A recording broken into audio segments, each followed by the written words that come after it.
नमस्कार, मैं डॉक्टर राकेश पाठक। ईरान और अमेरिका के बीच लागू हुआ सीज फायर चंद घंटे के भीतर ही फायर हो गया है। इजराइल की हरकतों के चलते इस सीज फायर की धज्जियां उड़ गई हैं। एक तरफ इजराइल ने लेबनान पर ताबड़तोड़ हमले किए हैं और इसके जवाब में ईरान ने न सिर्फ हॉर्मुज जल डमरू मध्य को एक बार फिर बंद कर दिया है, बल्कि इजराइल की राजधानी तेल अवीव पर एक बार फिर से मिसाइलें बरसाई हैं।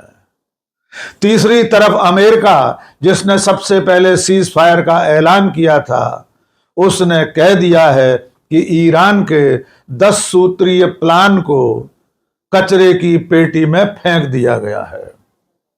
इसके बाद राष्ट्रपति डोनाल्ड ट्रंप ने ईरान पर एक और बहुत बड़े हमले की धमकी दी है। इन तमाम परिस्थितियों के बीच में दुनिया के कई देशों में इस युद्ध के खिलाफ जनता सड़कों पर उतर आई है।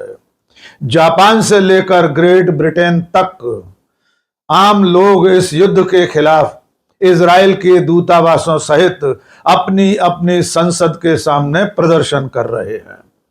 लेकिन राष्ट्रपति डोनाल्ड ट्रंप, अमेरिका, इजराइल के प्रधानमंत्री बेंजामिन नेतन्याहू और इजराइल इस सीज फायर को बलाए ताक रखकर दुनिया को एक बार फिर बड़ी जंग की ओर ले जा रहे हैं। दोस्तों, आप जानते हैं अब से 24 घंटे पहले राष्ट्रपति डोनाल्ड ट्रंप ने एक ट्वीट करके दुनिया को यह जानकारी दी थी कि अमेरिका और इजराइल के बीच सीज फायर हो गया है। अगले 2 हफ्ते तक दोनों पक्ष एक दूसरे पर किसी तरह का कोई हमला नहीं करेंगे। इस सीज फायर के ऐलान के 24 घंटे पहले डोनाल्ड ट्रंप ईरान पर ऐसे हमले की धमकी दे रहे थे जिसके जरिए एक पूरी सभ्यता को खत्म करने की बात थी। लेकिन उसकी डेडलाइन खत्म होने से पहले अमेरिका ने सीज फायर का ऐलान कर दिया।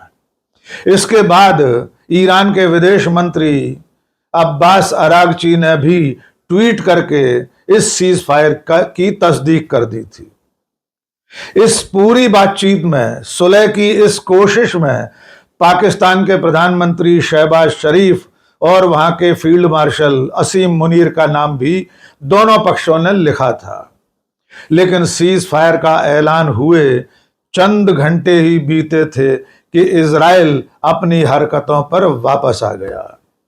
इजराइल ने लेबनान पर बीती रात जबरदस्त हमले किए हैं।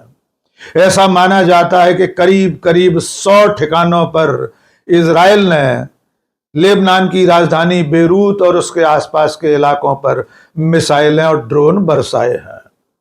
अब तक की जानकारी के मुताबिक इन हमलों में कम से कम 250 से ज्यादा लोग मारे जा चुके हैं। आइए इजराइल के लेबनान पर हमले की चंद तस्वीरें देख लीजिए। इससे आप अंदाजा लगा पाएंगे कि इजराइल ने जानबूझकर लेबनान पर हमला किया है ताकि इस सीज फायर को खत्म किया जा सके, जबकि ईरान ने सीज फायर की शर्तों में लेबनान पर हमले भी तत्काल रोकने की मांग रखी थी।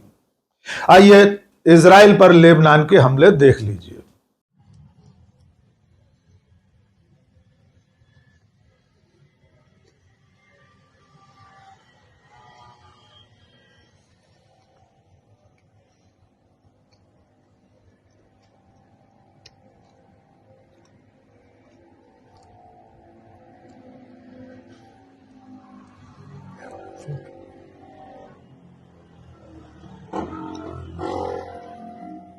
इजराइल के लेबनान पर हमले के बाद ईरान ने भी इजराइल और पड़ोसी खाड़ी देशों पर हमले तेज कर दिए हैं।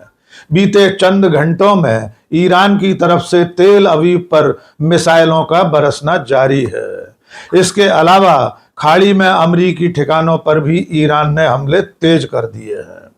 और सबसे बड़ी बात यह है कि जिस हॉर्मुज जल डमरू मध्य को खुलवाने के लिए डोनाल्ड ट्रंप और अमेरिका पूरी ताकत लगाए हुए थे और सीज फायर में उसे खोलने का वादा भी ईरान ने कर दिया था, वो एक बार फिर से बंद कर दिया गया है।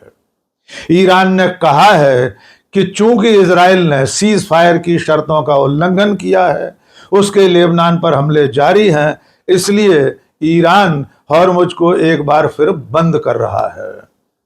हॉर्मुज के बंद होने से वहां पहले से ही फंसे हुए सैकड़ों तेल टैंकर और गैस के मालवाहक जहाज एक बार फिर संकट में आ गए।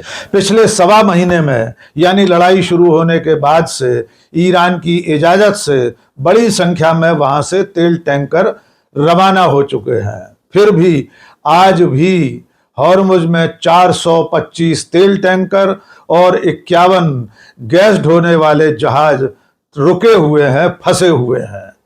सीज फायर के बाद दुनिया ने उम्मीद लगाई थी कि हॉर्मुज से मालवाहक जहाजों का, तेल टैंकरों का, गैस के टैंकरों का आवागमन एक बार फिर शुरू हो सकेगा, लेकिन इजराइल की हरकत के चलते ईरान ने एक बार फिर से उस पर बैरियर डाल दिया है। ईरान की तरफ से बाकायदा एक स्केच जारी किया गया है जिसमें बताया गया है कि एक और टोल गेट हॉर्मुज में ईरान ने स्थापित कर दिया है। उधर अमेरिका खुद भी सीज फायर के अपने वादे पर कायम नहीं रहा है। चंद घंटे बाद ही व्हाइट हाउस की प्रवक्ता कैरोलिन लेविट ने कहा है कि राष्ट्रपति डोनाल्ड ट्रंप ने ईरान के 10 पॉइंट प्लान को कूड़ेदान में फेंक दिया है। आइए सुनिए कैरोलिन लेविट क्या कह रही हैं। So let me be clear and correct the record. The Iranians originally put forward a 10-point plan that was fundamentally unserious, unacceptable, and completely discarded. It was literally thrown in the garbage by President Trump and his negotiating team. Many outlets in this room have falsely reported on that plan as being acceptable to the United States, and that is false. With the president's deadline fast approaching and the United States military completely decimating Iran with each passing hour, the regime acknowledged reality to the negotiating team. They put forward a more reasonable and entirely different and condensed plan to the president and his team. President Trump and the team determined the new modified plan was a workable basis on which to negotiate and to align it with our own 15-point proposal. The president's red lines, namely the end of Iranian enrichment in Iran, have not changed. And the idea that President Trump would ever accept an Iranian wish list as a deal is completely absurd. राष्ट्रपति Donald Trump ने भी Iran को एक बार फिर धमकी दी है। Trump ने अपने सोशल मीडिया प्रोफाइल पर लिखा है, अमेरिका के सभी जहाज, विमान और सैनिक अतिरिक्त गोला बारूद, हथियार और जो भी जरूरी हो उन सब के साथ ईरान के आसपास बने रहेंगे। यह तब तक रहेगा जब तक असली समझौता, रियल एग्रीमेंट पूरी तरह से लागू नहीं हो जाता। अगर किसी कारण से यह समझौता नहीं होता तो शूटिंग शुरू हो जाएगी और वो पहले से कहीं अधिक ज्यादा बड़ी, बेहतर और मजबूत होगी। यह बहुत पहले तय हो चुका था। ट्रंप आगे लिखते हैं, यह सभी झूठी बातों के बावजूद कोई न्यूक्लियर हथियार नहीं होंगे और हॉर्मुज का जल डमरू मध्य खुला और सुरक्षित रहेगा। इस बीच हमारी महान सेना लोड हो रही है और अगली जीत का इंतजार कर रही है। अमेरिका वापस आ गया है।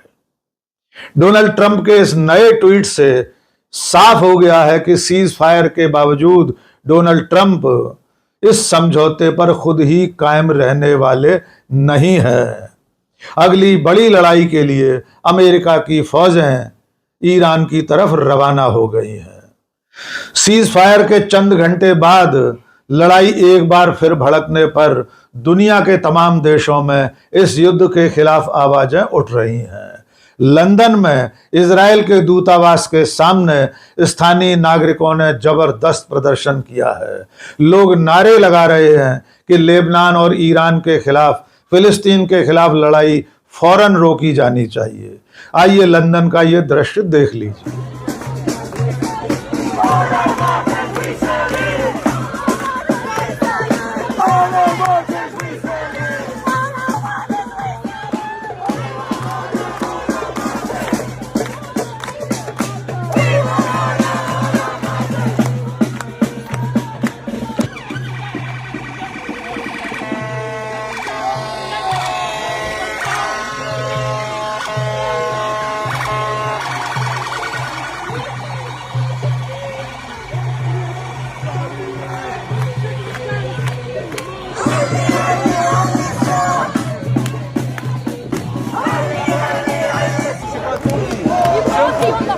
It's a right. It's my right to protest. Why are you stopping me from protesting? Are you taking away my rights? Then don't talk to me. इसी तरह जापान में भी इस युद्ध के खिलाफ प्रदर्शन हुआ है। जापानी संसद के सामने इकट्ठा होकर हजारों लोगों ने एंटी वॉर नारे लगाए हैं और इस युद्ध को फौरन रोकने की मांग की है। आइए टोक्यो का नजारा भी देख लीजिए।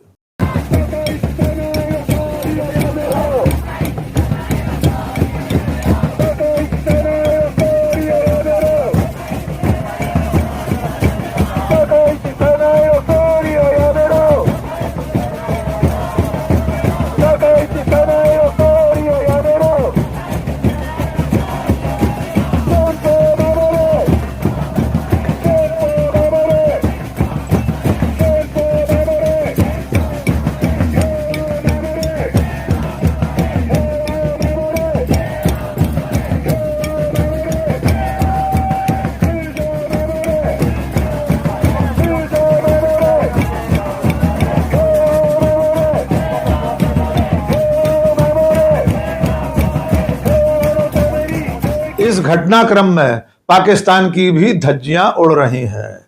जिस पाकिस्तान ने बढ़ चढ़कर दावा किया था कि उसकी पहल पर अमेरिका और ईरान ने युद्ध विराम किया है, जिस प्रधानमंत्री शहबाज शरीफ और फील्ड मार्शल असीम मुनीर ने बड़े बड़े ट्वीट करके ये बताया था कि उनकी पहल पर, उनके अनुरोध पर राष्ट्रपति डोनाल्ड ट्रंप ईरान और इजराइल युद्ध विराम के लिए तैयार हुए हैं, उनकी आज की तारीख में कोई सुनने वाला नहीं है।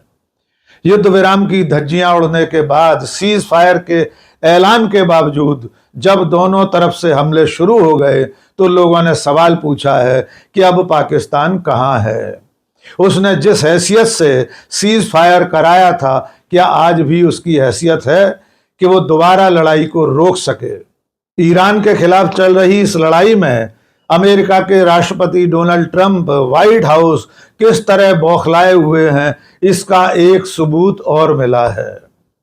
कुछ दिनों पहले पोप लियो 14 ने इस जंग को रोकने की अपील की थी। उन्होंने साफ कहा था कि ईरान पर अमेरिका और इजराइल का हमला पूरी तरह अनुचित है, इस लड़ाई को फौरन रोकना चाहिए।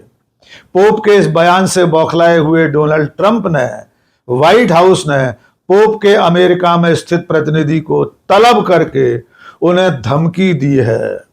उनसे कहा है कि पोप अपनी जुबान बंद रखें, इस लड़ाई में किसी का भी पक्ष न लें। संभवतः ये पहली बार है कि ईसाइयों के सबसे बड़े धर्मगुरु पोप के प्रतिनिधि को व्हाइट हाउस बुलाकर इस तरह हड़काया गया है कि वे अमेरिका के खिलाफ बोलने से बाज आए। तो आप अंदाजा लगा सकते हैं कि डोनाल्ड ट्रंप और अमेरिका इस लड़ाई में किस बुरी तरह फंसे हुए हैं और उनकी कोशिशों के बावजूद इजराइल इस लड़ाई को खत्म होने नहीं दे रहा है।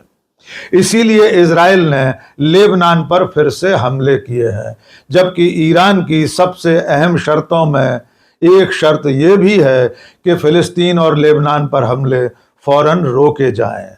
जब तक लेबनान पर इजराइल के हमले नहीं रुकेंगे, ईरान भी इस जंग को नहीं रोकेगा। देखना होगा आने वाले दिनों में ये लड़ाई किस मोड़ पर पहुंचती है।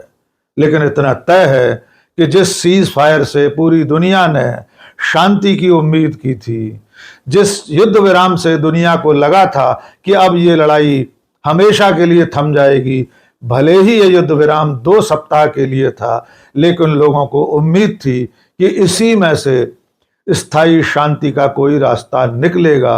उन सारे लोगों की उम्मीदों पर आज पानी फिर गया है। आज के इस वीडियो में बस इतना ही। बहुत बहुत शुक्रिया। जय हिंद।